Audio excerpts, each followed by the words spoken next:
Dear friends, this is Akanksha Singh. Welcome you on YouTube channel Way to JRF.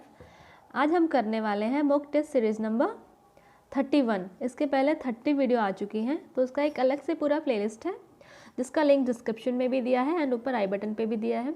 तो यहाँ से आप पूरी प्लेलिस्ट एक साथ चेक कर सकते हैं। एंड लास्ट वीडियो में जो क्वेश्चन था आप सबके लिए कि बॉडी का नॉर्मल टेम्परेचर फ़ारेनहाइट में क्या होता है, तो उसका आंसर सबने बिल्कुल सही दिया है। बॉडी का जो नॉर्मल टेम्परेचर होता है फ़ारेनहाइट में वो होता है 98.6। ठीक है, तो बिल्कुल सबने करेक्ट आंसर दिया है। एंड टेलीग्राम लिंक चैनल का लिंक भी दिया हुआ है डिस्क्रिप्शन में, वहाँ से आप टेलीग्राम चैनल ज्वाइन कर लीजिए। आपको वहाँ पे सारे PDF मिल जाएंगे, साथ में कुछ क्वेश्चंस भी मिल जाएंगे। सो वीडियो स्टार्ट करते हैं। The primary reason for parboiling is, ये पारबॉइलिंग जो है स्पेशली राइस में किया जाता है, राइस में। ठीक है, और इसका प्राइमरी रीज़न क्या है पारबॉइलिंग का? Whiten the rice, no. Enhance cooking time, नहीं। ये भी कुकिंग टाइम भी मीन्स इम्प्रूव करता है, कम टाइम में राइस कुक हो जाता है, बट ये प्राइमरी रीज़न नहीं है। कंजर्व न्यूट्रिएंट्स, यस, कंजर्व करना न्यूट्रिएंट, ये प्राइमरी रीज़न है पारबॉइलिंग का। पारबॉइलिंग में करते क्या है?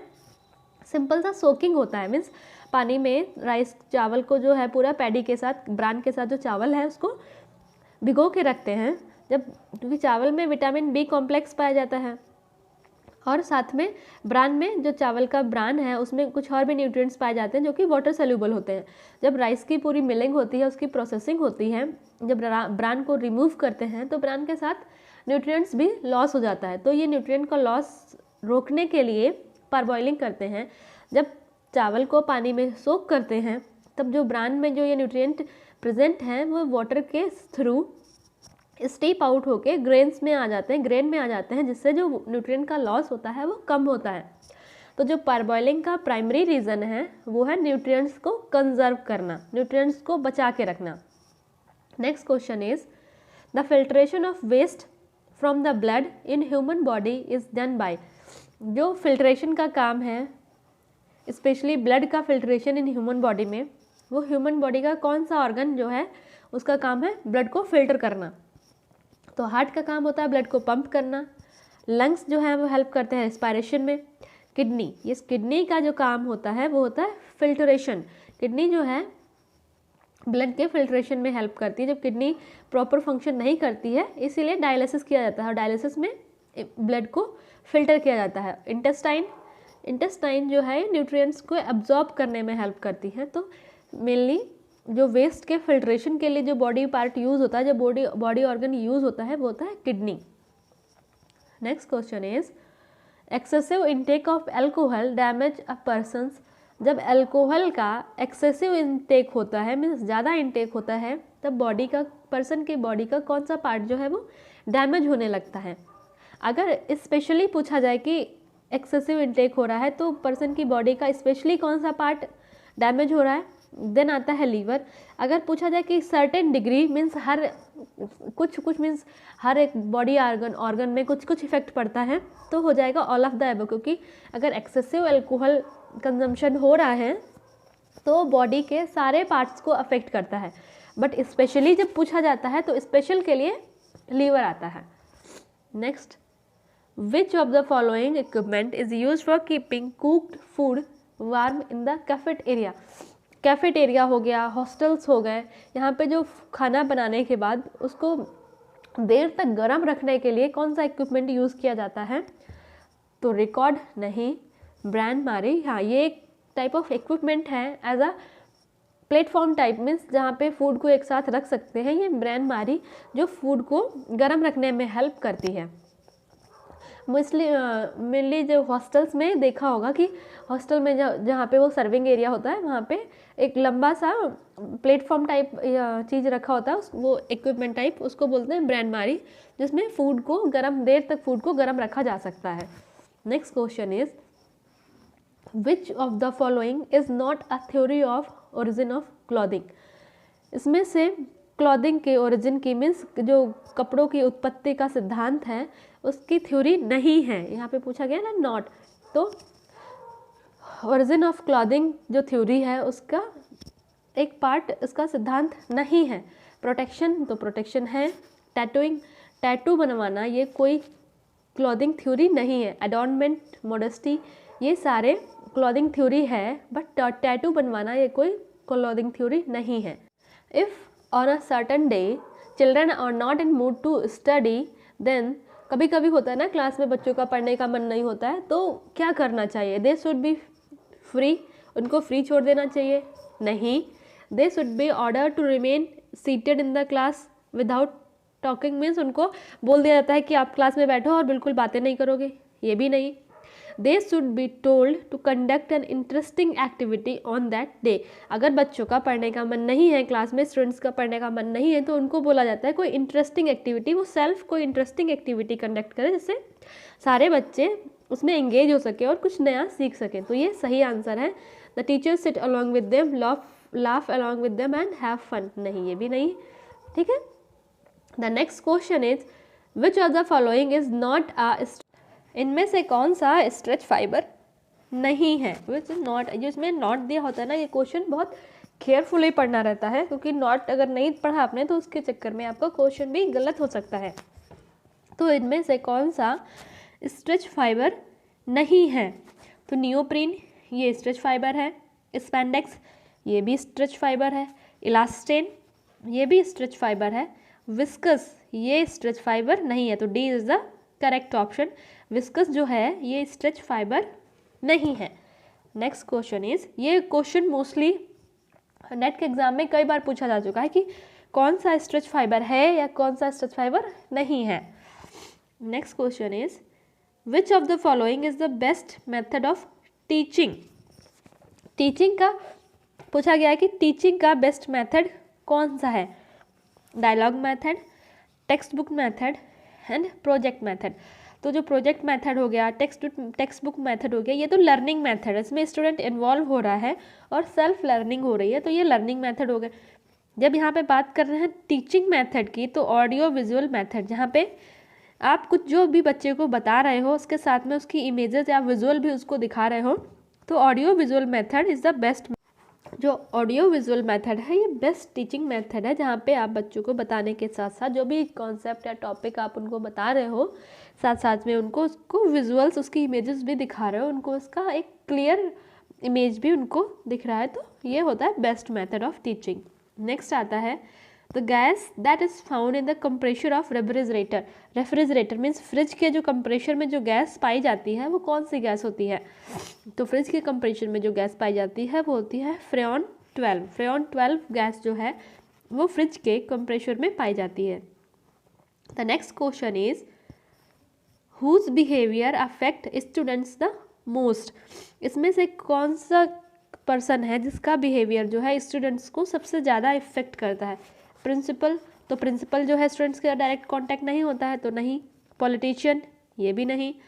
दैट ऑफ अ टीचर, या टीचर जो है वो स्टूडेंट्स के डायरेक्ट कांटेक्ट में आता है, तो जो टीचर का बिहेवियर है वो स्टूडेंट को सबसे ज़्यादा इफेक्ट करता है। ट्यूटर तो घर पे आया, क्लास लिया, पढ़ाया, कोचिंग लिया, चला गया। टीचर जो है वो स्टूडेंट्स के साथ most of the time spend करता है, तो जो टीचर का बिहेवियर है वो स्टूडेंट को सबसे ज़्यादा इफेक्ट करता है। The next question is developmental period from birth to 8 या 12 मंथ नोन एज। जो बर्थ से 12 मंथ का पीरियड होता है डेवलपमेंटल पीरियड, उसको क्या बोलते हैं? तो जो डेवलपमेंटल पीरियड है फ्रॉम बर्थ टू 12 मंथ बोल सकते हैं, 8 to 12 month is infancy. 12 month means 1 year, 1 year तक की एज को इन्फेंसी बोलते हैं। टीन मीन्स जो 15 से 17 की एज ग्रुप होता है उसको टीन ग्रुप बोलते हैं। फिर आता है peer. Peer means friend circle का ग्रुप, एक सेम एज के फ्रेंड्स का ग्रुप, उसको बोलते हैं पीयर ग्रुप। लाइक कोई 4 to 5 ईयर के बच्चे हैं तो उनका जो फ्रेंड सर्कल होगा उसमें सभी बच्चे 4 to 5, 6 ईयर्स के ही होंगे, तो ये हो गया उनका पीयर ग्रुप। या फिर कोई एडल्ट, कोई 18 से 20 साल के बच्चे हैं, उनका पूरा फ्रेंड सर्कल है, तो उसमें भी जो भी फ्रेंड्स होंगे उनके वो 18 से 20 साल के होंगे, उसको बोलेंगे पीयर ग्रुप। अब बचता है टॉडलर। तो आपको कमेंट सेक्शन में बताना है जो टॉडलर्स होते हैं इनका एज रेंज क्या होता है, इनकी एज क्या होती है। जैसे इन्फेंसी हो गया 0 to 1 ईयर, टीन्स हो गया 15 to 17 ईयर, तो टॉडलर का एज ग्रुप क्या होता है ये आपको कमेंट सेक्शन में बताना है। Next question is by which method student learn to the maximum extent with the utmost speed. इसमें से कौन सा मेथड है जिससे जो स्टूडेंट्स हैं बहुत जल्दी सीखते हैं और अच्छे तरीके से सीखते हैं? By seeing, by reading, by listening, by doing themselves. तो जो करेक्ट आंसर है वो है बाय डूइंग देमसेल्फ। जब वो स्टूडेंट खुद से कुछ काम करते हैं तो वो ज़्यादा अच्छे तरीके से सीख। इसमें एडगर डेल की एक थ्योरी है कोन ऑफ एक्सपीरियंस, जिसमें बताया गया है कि मीन्स जो मैक्सिमम लर्निंग एक्सटेंट है वो किसके थ्रू सबसे ज़्यादा लर्निंग होती है। तो उसमें जब हम एक्सटेंशन एंड कम्युनिकेशन का पोर्शन कवर करेंगे तब हम उसमें ये एडगर डेल की थ्योरी के बारे में डिस्कस करेंगे, कोन ऑफ एक्सपीरियंस। तो जो बाय डूइंग देमसेल्फ जो होता है, जो बच्चे खुद से जब कोई काम करते हैं तो वो उसको सबसे ज़्यादा अच्छे से सीखते हैं। Next question is which of the following is not a principle in textile design. इसमें से जो टेक्सटाइल डिज़ाइंस में कौन सा जो है वो एक टेक्सटाइल प्रिंसिपल नहीं है। तो हमने elements of art and principles of design की पूरी एक वीडियो हमने डिस्कस की है, तो आप उसको भी देख सकते हैं। प्रपोर्शन, बैलेंस एंड हार्मनी ये प्रिंसिपल ऑफ डिज़ाइन है, बट लाइट जो है ये प्रिंसिपल ऑफ डिज़ाइन नहीं है। So next question is give the correct sequence in the processing of textiles. Textile की प्रोसेसिंग का करेक्ट सीक्वेंस क्या है वो आपको बताना है। Singeing, scouring, bleaching, desizing and mercerization. देखो यहाँ से आप अगर इसमें से कोई भी टर्म आपको ठीक से पता है तो आप यहाँ से सॉल्व कर सकते हो। जैसे मर्सराइजेशन है, ये फिनिशिंग प्रोसेस है। अब फिनिशिंग प्रोसेस है तो मीन्स सबसे लास्ट में इसका सीक्वेंस आएगा। तो सबसे लास्ट में कौन सा है? ये एक ही ऑप्शन है जिसमें ई सबसे लास्ट में, मीन्स मर्सराइजेशन। तो फिर देखते हैं साइनिंग, ठीक है, साइनिंग हो गया। फिर आ गया डिसाइजिंग। साइनिंग मीन्स जो फाइबर हैं इनमें जो कहीं कहीं से कुछ अनइवन फाइबर्स निकले हैं तो उनको ठीक करना, उसको बोलते हैं साइनिंग। डिसाइजिंग, जो फाइबर में एक्स्ट्रा वैक्स लगा हुआ है या एक्स्ट्रा स्टार्च लगा हुआ है उसको रिमूव करना इज डिसाइजिंग। देन आता है स्काउरिंग। स्काउरिंग मीन्स जो भी फाइबर्स है उनमें जो फॉरेन मटेरियल्स जैसे लकड़ी हो गया, ऑयल हो गया, वैक्स हो गया, ये सब है, उसको रिमूव करना। देन आता है ब्लीचिंग, देन आता है मर्सराइजेशन। तो ये करेक्ट सीक्वेंस है इसका। Next question is disability in reading is called. Reading means पढ़ने में, जब किसी को पढ़ने में परेशानी आती है तो इस समस्या को क्या कहते हैं? तो इसको बोलते हैं डिसलेक्सिया। जब पढ़ने में प्रॉब्लम आती है उसको बोलते हैं डिसलेक्सिया। हीमोफीलिया, ये जेनेटिक डिसीज़ है जिसमें ब्लड जो है वो क्लॉट नहीं करता है, इसको बोलते हैं हीमोफीलिया। ये स्पेशली विटामिन के की डेफिशिएंसी से होती है। एफेजिया, ये लैंग्वेज डिसऑर्डर है जिससे नॉर्मल कम्युनिकेशन करने में, जो भी बच्चा है उसको नॉर्मल कम्युनिकेट करने में प्रॉब्लम आती है। डिस्ग्राफिया, ये होता है राइटिंग, जिसको लिखने में प्रॉब्लम आती है उसको बोलते हैं डिस्ग्राफिया। इससे यहाँ पे बहुत कई बार जो है कन्फ्यूज़न हो जाती है डिसलेक्सिया एंड डिस्ग्राफिया। जिसे हम जब लिखते हैं नॉर्मली तो लिखना मीन्स ऐसे ग्राफ बनाना, ये भी एक लिखने में आता है। तो ग्राफिया मीन्स राइटिंग एंड बचा dyslexia means reading. Next question is GOTS stands for. GOTS इसका फुल फॉर्म क्या है? Global ozone textile services, no. Global organic textile standard, ये सही है, क्योंकि जो टेक्सटाइल्स हैं उनको एक सर्टिफिकेशन देना कि वो ऑर्गेनिक हैं, एनवायरमेंटल फ्रेंडली हैं। तो ये जो भी जिस इंस्टीट्यूट या जो भी इसके जो मार्क जो इसको सर्टिफिकेशन देता है उसको बोलते हैं GOTS। Next question is for whom education is deemed more important. किसके लिए बताया गया कि एजुकेशन जो है सबसे ज़्यादा इम्पॉर्टेंट है? For boys, for girls, for adults, for all of these. तो एजुकेशन तो सबके लिए इम्पॉर्टेंट है, तो for all of these education सबके लिए इम्पॉर्टेंट है। The next question is why is the use of different method useful in teaching. Teaching के लिए डिफरेंट टीचिंग मेथड यूज़ किए जाते हैं, वो क्यों यूज़फुल होते हैं? In order to make teaching easily understood, सही है। इन ऑर्डर मीन्स टीचिंग जो भी वो पढ़ा रहा है टीचर उसको आराम से समझने में हेल्प करता है, ये भी सही है। Make teaching more interesting, teaching को ज़्यादा इंटरेस्ट बनाने के लिए, इंटरेस्टिंग बनाने के लिए, ये भी सही है। In order to attract the attention of students, ये भी सही है। जब कोई टीचिंग का डिफरेंट मेथड्स यूज़ होंगे, कभी ऑडियो विजुअल, ठीक है, कभी ग्राफिक मेथड, कभी डेमोन्स्ट्रेशन, तो ये डिफरेंट जब मेथड यूज़ होंगे तो स्टूडेंट्स भी जो है नॉर्मली ज़्यादा अट्रैक्ट होंगे, वो ज़्यादा अच्छे से अटेंशन देंगे। तो all of this is the correct answer. Teaching को इंटरेस्टिंग बनाने के लिए, आराम से जो भी फैक्ट्स हैं, आइडियाज़ हैं, पॉइंट्स हैं, उनको समझने में हेल्प हो, और स्टूडेंट्स का जो अटेंशन है वो ज़्यादा देर तक ग्रास्प कर सके, इसलिए जो टीचिंग मेथड है वो डिफरेंट टीचिंग मेथड यूज़ किए जाते हैं। ये हिंदी में है तो आप हिंदी में भी देख लीजिए। Next question is the ideal size for flash card is.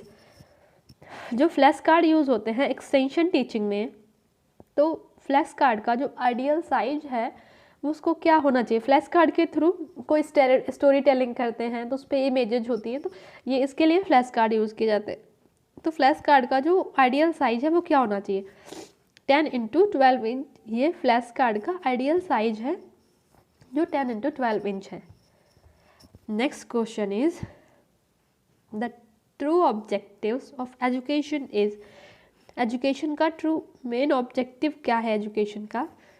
Making student able to do so that they can earn a living, preparing student for jobs, helping student acquire knowledge, facilitating the round development of student. ये चारों option सही हैं, but इसमें पूछा गया कि main objective क्या है।